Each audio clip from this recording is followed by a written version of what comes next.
Alors aujourd'hui, nous allons décoder le prénom Rachel qui m'a été demandé par une internaute sur la chaîne YouTube que vous connaissez puisque vous suivez ces petites vidéos.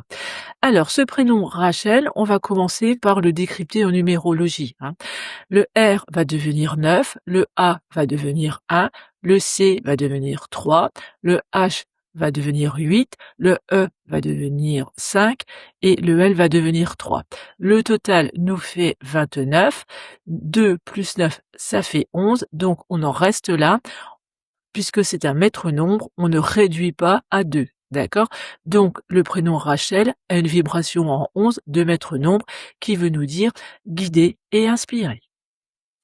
Alors ensuite, quand on décode par rapport aux lettres, on voit que la première lettre du prénom, c'est un R. Ça peut aussi correspondre à l'air que l'on respire.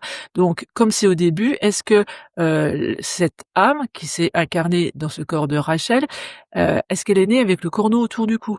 Est-ce qu'elle a manqué d'air dès le départ? Donc de sa vie à l'arrivée, à la naissance? Ou est-ce que plus tard, dans sa vie, à chaque fois qu'elle commence quelque chose, bah, elle manque d'air ou à différentes situations? Ça, c'est à vous d'aller regarder un petit peu dans votre vie. Quand vous appréhendez une nouvelle situation, comment ça se passe? Est-ce que vous vous sentez étouffé? Est-ce que vous avez un problème de manquer d'air? Est-ce que vous avez besoin de respirer?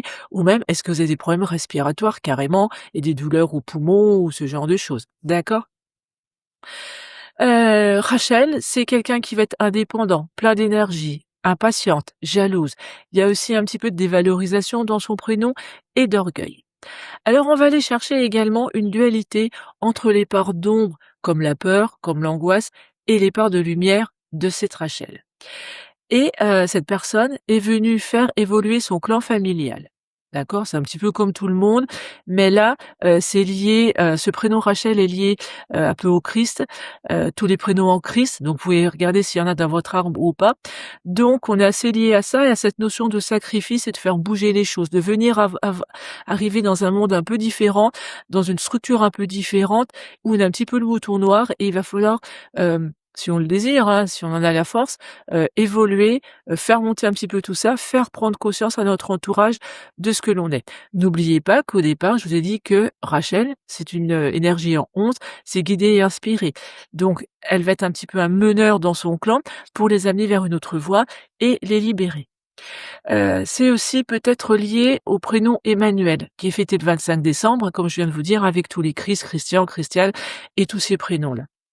On a aussi donc une notion un petit peu de sacrifice, de divinité, de mettre la barre très haut.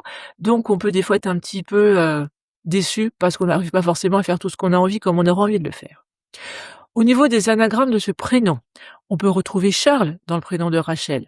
Donc à chercher si vous avez un Charles ou une Charline ou une Charlotte dans votre arbre. Sinon vous avez aussi le char, donc notion à la guerre, char, charrette, voilà, allez voir, ou lâcher. Donc qu'est-ce que vous avez à lâcher? Ou il y a l'écart, qui a été mis à l'écart, qui a été mis de côté ou qui s'est mis lui-même de côté, forcément de votre clan, d'une situation, de quelque chose comme ça. Donc ça, c'est des pistes pour aller comprendre ce qui s'est passé et en quoi ça fait écho avec votre histoire personnelle. Ensuite, ce que vous pouvez faire, c'est aussi aller voir s'il n'y a pas eu 2 sœurs dans votre âme qui aimaient le même homme, ou s'il n'y a pas un homme qui était veuf et qui se serait marié avec, sa belle-sœur, d'accord? C'est aller regarder un petit peu ça. Recherchez aussi les unions difficiles, un petit peu problématiques. Heu Vraiment le problème, que vous pouvez aussi avoir, quand vous prénommez Rachel, c'est tout ce qui est lié à la tête, quand on perd la tête, tout ce qui est en lien avec la tête. Alors est-ce qu'il y a quelqu'un qui a été décapité? Est-ce qu'il y a de la folie? Est-ce qu'il y a de l'Alzheimer? Est-ce qu'il y a eu un coup de foudre également, hein? Ou est-ce que vous êtes migraineuse? Donc allez vous questionner par rapport à ça parce que tout ça, vous le portez dans votre prénom Rachel. Alors j'espère que, vous allez vous reconnaître. Laissez-moi des commentaires, ce sera avec plaisir et si vous souhaitez que je décode votre prénom, vous me le mettez en commentaire, je le ferai dans une prochaine vidéo. À très vite les amis.